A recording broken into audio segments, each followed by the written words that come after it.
किसी क्षेत्र विशेष की परंपरा व संस्कृति को जीवंत रखने का एक सशक्त माध्यम कला और कलाकार होता है। भारत में चित्रकारी का इतिहास बहुत पुराना है। पाषाण काल से ही मानव ने गुफा की दीवारों पर चित्रकारी शुरू कर दिया था। होशंगाबाद और भीमबेटका से मानव चित्रकारी देखने को मिलती है। भारत सहित कई अन्य देशों की सभ्यताएं अपनी खास भित्ति चित्र के लिए जानी जाती हैं।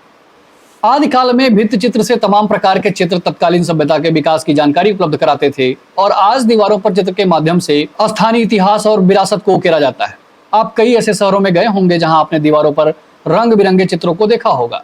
ऐसा भी हो सकता है कि आप जिस शहर में रह रहे हों वहां की दीवारें खूबसूरत चित्रों से सुसज्जित हो। आधुनिक काल के दौर में विलुप्तता की कगार पर पहुंची पारंपरिक दीवार चित्रकारी को आगे बढ़ाने की जिम्मेदारी कलाकारों पर होती है, जिनकी संख्या में अब भारी कमी देखी जा रही है। आप सोच रहे होंगे कि हम इस विषय में बात क्यों कर रहे हैं।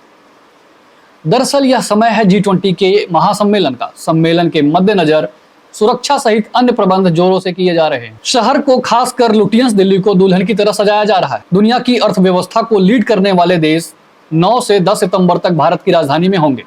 चूंकि यह सम्मेलन वैश्विक परिदृश्य में इतना खास है कि लगभग पूरी दुनिया की नजर भारत पर होगी। सम्मेलन के आयोजन ने राजधानी की तस्वीर बदल कर रख दी है। जगह जगह पर लगाए जा रहे फव्वारे और बड़ी मूर्तियां शहर की शोभा को बढ़ा रहे हैं। यह तैयारियां NDMC की ओर से पूरे 1 साल से की जा रही हैं। NDMC ने 32 प्रमुख सड़कों के साथ हरित पट्टी भी विकसित की है।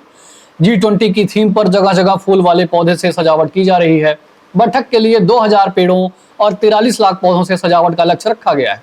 ज्यादातर काम पूरा कर लिया गया है। लोक निर्माण विभाग ने भी सड़कों का सौंदर्यीकरण किया है। विभाग ने लगभग 49 जगहों पर बड़ी मूर्तियों का स्कल्पचर लगाया है।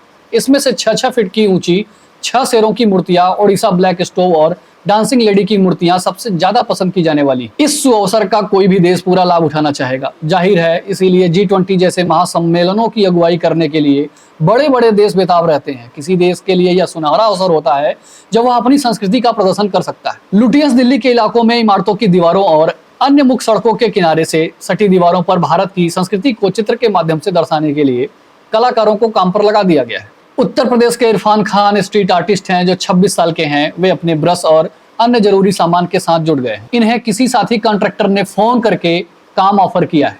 इरफान 8 घंटे के लिए 700 रुपए पर चित्रकारी कर रहे हैं। इनके साथ और अन्य कई लोगों को राष्ट्रीय राजधानी में मेगा इवेंट के लिए एक कलात्मक बदलाव देने के लिए काम पर रखा गया है। इस कलाकार को भारतीय रेलवे के 13 नंबर ब्रिज के नीचे वाली दीवार पर कुशलता से चित्रकारी करने को कहा गया है, जो G20 शिखर सम्मेलन स्थल की ओर जाती है।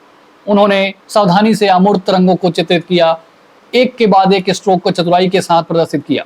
चित्र का प्रारूप फोन पर भेजा गया है। वह समय समय पर फोन से चित्र को मिलाते हुए काम करते हैं।